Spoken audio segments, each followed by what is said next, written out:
G'day viewers, how are you? We've made it to the end of another week, and I'm actually doing a weekend edition of TFU, talking about things that are totally fucked up in the world in the last week. Cocktail hour, yay. Very manly drink, this one. It's dragon fruit, makes pink potato. I quite like putting stuff on my socials, and the girlier the drink, the better, because there's this weird subset of right-wing dickheads who are obsessed with me, and when they get upset, they go, "Drink alcohol. You're an alcoholic. It's bad. It's bad that you're drinking alcohol." Like, so apparently, no booze in the white ethno state. That's gonna be lit. That's just gonna be great. It's gonna be such a cool environment with all these white guys and no one who's not white, and I assume no cuisine that's not white, no trade with anyone who's not white, no booze. They'll be dead within a month. So I say let them set it up, honestly. Give them a white ethno state, because they'll be fucking dead within a month, because they'll soon learn they hate each other as much as they hate everyone else, because they're fucking awful people. That isn't what I was going to talk about. That just popped into my head. What I was going to talk about, things happening in the world this week. The American presidential campaign is just starting to get weird. It goes on for too long. Like in Australia, we have election campaign that's 4 to 6 weeks long at the most, not 2 fucking years. There's something deeply wrong with the American system. I don't understand. But anyway, to the first, caucus primary shit things for the Democrats, and Bernie Sanders is clearly the front runner. Anything could happen from here, but for him to not get the nomination for the Democratic Party would require some pretty serious upsets from here on out. But hey, it's all wide open. Who knows? Who knows what's going to happen? Because it's super fucking weird. The hierarchy of the Democratic Party and the media, the so-called small L liberal media, the dirty, so far left-wing progressive media, they fucking hate Bernie Sanders because they're the establishment. There's this weird thing the Republicans have pushed for the last, a couple of decades particularly, and certainly some people on the left have bought into, that the media is very progressive, very left-wing. The Democratic Party is very progressive, very left-wing. It's like, not so much. They're just power brokers. It's like, people get shocked when they see like a picture of Michelle Obama palling around with George Bush, or Ellen DeGeneres palling around with George Bush. So you see, rich and powerful people have more in common with each other than they do with anyone else. So you do get rich and powerful people who profess quite progressive and left-wing views. They say that's what they support. And you get rich and powerful people who profess very conservative and right-wing views. The thing is, rich, powerful conservatives have more in common with rich, powerful progressives than they do with poor conservatives. Rich, powerful progressives have more in common with rich, powerful conservatives than they do with poor progressive people. And when someone tries to upset the apple cart, they don't like it. People often say, "Can you say something good about Trump? You should be able to say something good about him." Well, he fucking upended the apple cart with the Republican Party, didn't he? They threw everything they had at him, and he just fucking steamrolled him. Now, interestingly, we get to see it from a slightly different perspective. I don't know how far the establishment will take it, but they're not going to sort of quietly roll over no matter how popular Bernie Sanders is. It will be fascinating to see what happens from here on out. And while I have actually come around to Bernie Sanders, I didn't support him against Hillary Clinton. I backed Hillary Clinton ahead of him. In retrospect, not such a great idea. And even in the lead-in to this campaign, I was much stronger in my support for Elizabeth Warren than I was for Bernie Sanders. But then she just started saying stuff about like, oh no, I'm definitely a capitalist. Oh no, I'm not going to upset the sort of powers that be. And Bernie Sanders is the only one going, fuck yes, I'm coming for you. And I'm like, hey, you know what? I can kind of get on board with that. But even though I'm being open and saying I have my strongest support for Bernie Sanders, means absolutely nothing being not an American. But just in case anyone was interested, that's where my support goes. But I'm still outside of the whole thing. I'm not as emotionally invested in it as a lot of people. And again, American people should be more emotionally invested in it than me.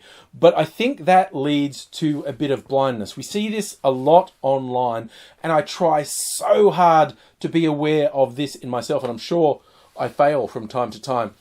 When you have a strong emotional reaction to something, where someone tells you that a politician did something, or a celebrity did something, or a company did something, or a government did something, and you have a strong emotional reaction to it, either positive or negative, it really behooves you to look into it and go, is that true? Is that being slanted in a particular way? Because both the politicians, the companies, and the media have worked out that generating a strong emotion, whether positive or negative, engages people more and gets a bigger reaction. So they will always push things that trigger a strong emotion. And I feel like I'm at least slightly outside of this whole Democratic presidential race, and I'm not as emotionally involved as some people, because I see people that I consider to be quite intelligent, quite astute, making what seem to be really quite silly, emotionally driven mistakes. Like, I actually recently unfriended and blocked someone on Facebook because they acted like a complete fucking cockhead when I said, you have to accept that there is some reality to the Bernie bro story. If you've mercifully never heard that, it's the idea that some male supporters of Bernie Sanders, and this started when he was versus Clinton, and people still say it now, particularly male supporters of Bernie Sanders have a tendency to be very abusive to people who support other candidates. And because he was versus Clinton before, it took on a whole sort of misogynist, sexist tone. And because, you know, the person that a lot of people see him as being competing with most, the other progressive candidate, Elizabeth Warren, also female, and Warren tends to have more female supporters. And here's the thing, a lot of the female supporters saying, this is my lived experience. I speak up and I get fucking dogpiled by these guys. And when someone who is a Sanders supporter goes, that doesn't happen, it's like, wake the fuck up. It does. I think it happens less often with genuine Sanders supporters now than it did versus Clinton. But it does happen. To say it doesn't happen at all is as disingenuous as saying all Sanders supporters are like this. I don't think all Sanders supporters are. I think it's a small minority. They exist. They're horrible and obnoxious. And there is a gendered element to it. There are guys who cannot... and I saw this in Australia when Julia Gillard was Prime Minister. People who were diehard Labor supporters but reacted really viscerally against a female Prime Minister. They can't handle the idea of woman in charge. And there is a really gendered base to a lot of this vitriol that does happen. Again, I don't think it's the majority. I think it's a very small minority of Sanders supporters who do it. But it's real. If you deny that it's real, like I said, that's as disingenuous as saying all Sanders supporters are like this. And it's taken on a weird mutation. Because clearly, now online, a bunch of people who do not support Sanders, whether they're Trump supporters, whether they support someone else in the Democratic race, whether they're just shit stirrers, they are going online declaring themselves to be Bernie supporters and really viciously attacking someone who isn't. And again, seeing people who I consider to be quite intelligent and quite politically astute being sucked into this and not going, oh, there's now a whole troll element to this, and they are anti-Sanders. They are doing this because they found out it is something that registers quite negatively within the Democratic Party, this gendered abuse.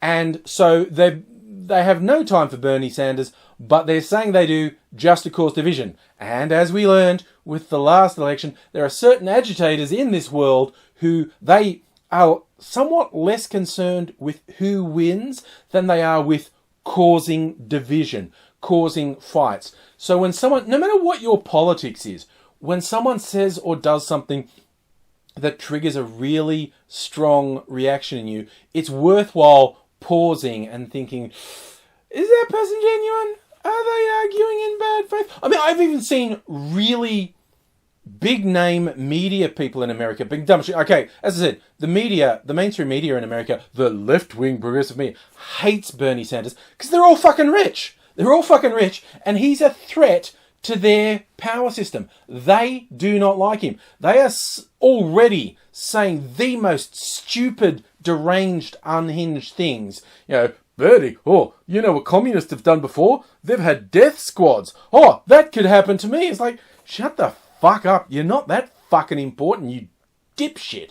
But I saw that when someone actually because I think Sanders put out an official statement like, yes, I reject anyone who's abusive. I reject anyone who makes personal attacks against other candidates or their supporters. They're not wanted in my campaign. But I think it's important to acknowledge that a lot of these people causing this division do not actually support my campaign. And I've got fuckheads in the media going, that doesn't make sense. That doesn't make any sense at all. Why would someone say they're a Sanders supporter and then behave in a way that reflects poorly on him? That doesn't make... Like, have you fuckwits been on the internet? Have you seen how trolls... No, you're in the media. You're in the media. Like, when it finally started sinking through to some people in the media, like, there's a lot of shit that gets started on this 8chan thing in 4chan. I should go on there and tell them I'm a journalist and can they explain their theory? It's like, for fuck's sake, they are going to play you like a violin, you idiots. It's really embarrassing how clueless some people are. But yeah, I feel like that's where things are in the United States. It's getting weird and it's going to be very hard for people not to be emotional. Because people who disagree with you, whether they are genuine supporters of a particular Democratic candidate, or whether they're a Trump supporter, or whether they're outside of the whole thing just causing shit, they will deliberately do things to trigger a strong emotional response in you. The best thing you can do is not engage and try very hard. And I understand it's very difficult when someone makes personal attacks on you. Try to maintain a level of detachment that goes, I don't know who this person is. I don't know what their motivation is. The world is full of bad actors. The world is full of people acting in bad faith. Unless I really know who the person is, like they're a media person, I can't actually trust what they're saying and I can't trust their motivations. But you can probably guess they're a shithead, no matter who they are. Hey, speaking of shitheads, and I'll bring it back to Australia. Shouldn't just talking about America. There's a story that's on this week, and a real fuck this guy's story.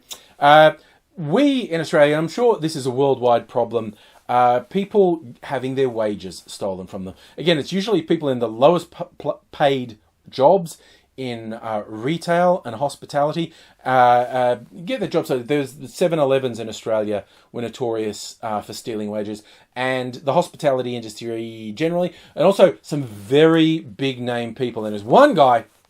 He's on Australian MasterChef. George Columbaris, his little network of cafes, restaurants, what have yous. And his little empire was found to ultimately have stolen, I think it's in the millions of dollars. Not paying overtime, not paying penalty rates. I think it was like millions of dollars. And the watchdog again, rather than throwing him to, I think it should be a criminal offence. And when I tell people it's not a criminal offence, they go, well, they don't call it theft. They call it like not meeting your legislative requirements, and then it's usually like, okay, well, we've calculated how much you have to pay back if you do that, and we'll fine you. But it's, when it's stealing millions of dollars, and they hate it when you say it's stealing. I don't know, what else do you call when you take something from someone that's theirs, their wages. It's stealing. It should be a criminal offence. The fucker should be facing prison. But what's come out this week is like, oh, he's going to have to sell his house. His whole empire's going down. So, really? You only had an empire because you were fucking stealing from people? Is that it? Is that it? You don't have the business now to run a business without fucking stealing? That's kind of on you, not on yourself. See, those staff are required. They're a necessity for the business to run. So it's basic fucking decency to pay them what they're owed. Well, it's an accident. Oh, it's just so difficult to do it right. You never accidentally overpay them. This is endemic throughout the fucking workforce. People having their wages stolen. And those get an accident. It's so hard. It's so hard to just get it right. Well, you never accidentally overpay them. Somehow, miraculously, it's always accidentally underpaying them. And I don't really see stories of you accidentally underpaying executives. I don't see company owners accidentally not getting millions of dollars out of their fucking businesses. I don't see that. So I tend to doubt. And there were multiple fucking stories in the media. Oh, you know what? His career's been ruined because there was too much attention put on, this whole thing. People didn't want to go to his restaurants because, he was a dirty fucking wage thief who exploited his staff, and people don't want to support that. And it's like, that's what's, the real crime here? The real crime is the industry watchdog who told everyone that he was a wage thief because then they didn't want to support him. It's that. It's not him being a wage thief. It's the industry watchdog that's telling us, fuck you people. Honestly, if it was a rare occurrence, I'd be less angry. But it's not rare; it's more common than not. If there was any balance to it, it's like, oh my god, this company accidentally overpaid its staff $1 million. No, that never happens. If the fucking company directors didn't get their money, I'd go, oh, well, that's happening never. No, they always get their money. It is the most vulnerable. It is the lowest paid people. It's the one that these companies depend on and can't exist without, who get fucked over. And then the stooges in the media say the rich pricks who have been stealing are the victims. And you wonder why people like Bernie Sanders, who've gone, I'm going to change all this shit up. You wonder why they're so popular? It's because you fucking stooges are liars and everyone's waking up to that.